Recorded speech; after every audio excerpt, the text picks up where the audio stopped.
The theater was quiet in a gentle way, not the tense kind of silence, but the soft silence that comes before something important begins. The lights were low, glowing like a warm sunset over the stage. Rows of seats stretched out into the darkness, filled with people who had come expecting talent, surprise, and maybe a little magic. Some held cups of coffee. Some leaned forward with their hands folded. Others sat back, relaxed, unaware that their hearts were about to change. Backstage, 48 children stood close together. They were from Cebu, a place far across the ocean. They were small in size, but there was something strong about the way they stood. Some held hands. Some whispered quiet prayers. Some stared at the floor, counting their breaths. Their clothes were simple, neat, and clean. No one wore anything flashy. They looked like ordinary kids you might see walking home from school.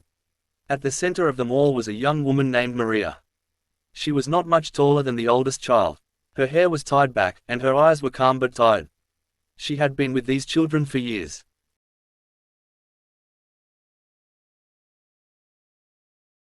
Sang. She knew which child got nervous and which one forgot lyrics when excited. She loved them like they were her own. Maria remembered the first day she met most of them. It was in a small community hall in Cebu. The roof leaked when it rained. The floor was cracked, but the sound inside that room had been powerful. Not loud, not perfect, but full of feeling. Children sang there because it made them feel less alone. They sang because sometimes singing was easier than talking. Life in Cebu had not been easy for many of them. Some had lost parents. Some lived with grandparents. Some shared one room with many people. School supplies were passed down. Shoes were repaired again and again. Dreams were kept small because big dreams felt dangerous. But music was something no one could take away. When the chance came to audition for a show in America, it felt unreal. At first, Maria said no. It was too far, too expensive, too risky. But the children begged, not loudly, but with eyes full of quiet hope. They did not ask to win. They only asked to sing. Now they were here. A stagehand opened the backstage door and smiled gently. "You're next," he said. A small boy named Daniel swallowed hard. He was only 9. His hands were shaking. Maria knelt in front of him and held his face softly. "Breathe," she said. "Just breathe and listen to each other." On the stage, the judges were settling in. Simon Cowell leaned back in his chair, one arm resting on the table.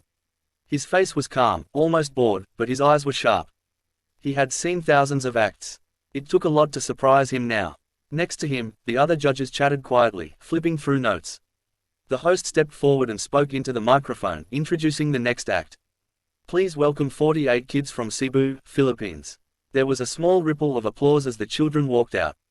They moved slowly, carefully, like they were stepping into a dream they were afraid might disappear if they moved too fast. They lined up in rows, filling the stage. From the audience, they looked so young. Too young, some thought, to be carrying so much hope. Simon raised an eyebrow slightly. 48 kids. Choirs came often. Sometimes they were good. Sometimes they blended into memory.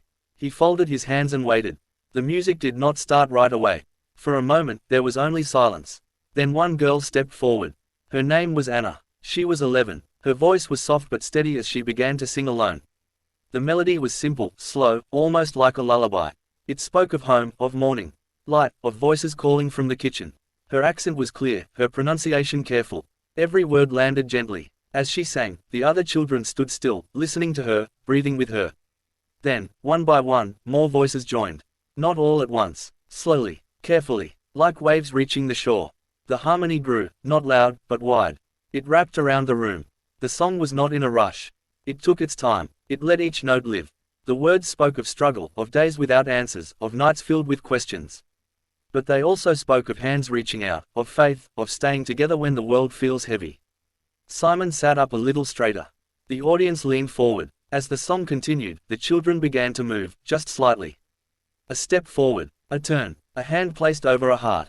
The movement was simple, but it felt honest. Nothing was forced. Nothing felt like it was done to impress.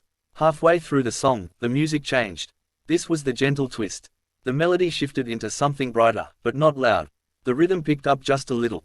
The lyrics changed from waiting to walking, from hoping to choosing. The children's faces lifted. Smiles appeared, small and real. The harmonies grew deeper. Older voices supported younger ones. When one child's voice wavered, another carried the line. It felt less like a performance and more like a promise they were making to each other. Simon felt something tighten in his chest.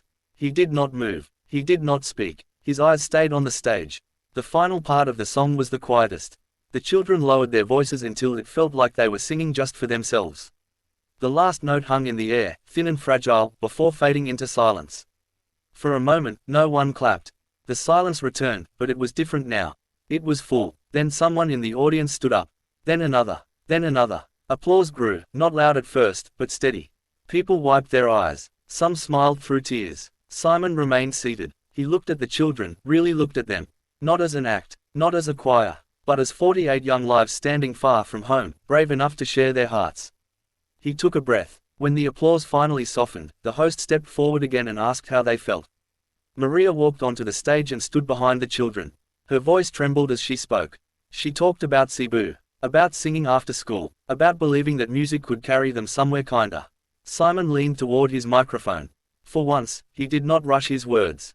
He spoke slowly, choosing each sentence carefully. He said he had expected something nice. He said he had not expected something true. He paused, his voice catching just slightly. He cleared his throat. He did not say much more. He did not need to.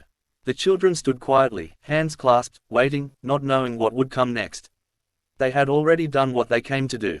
They had sung. Simon reached forward. The sound of the golden buzzer filled the theater, bright and sudden. Golden confetti fell like sunlight. The children gasped. Some laughed. Some cried. Some covered their faces in disbelief. Maria dropped to her knees, overwhelmed. Simon stood up. He clapped, slowly at first, then with strength. His face was open, unguarded, speechless in a way that words could not fix. In that moment, the distance between Cebu and America disappeared. There was only music, shared and understood, moving gently from one heart to another, reminding everyone in the room that sometimes, the quietest voices can leave the deepest echo.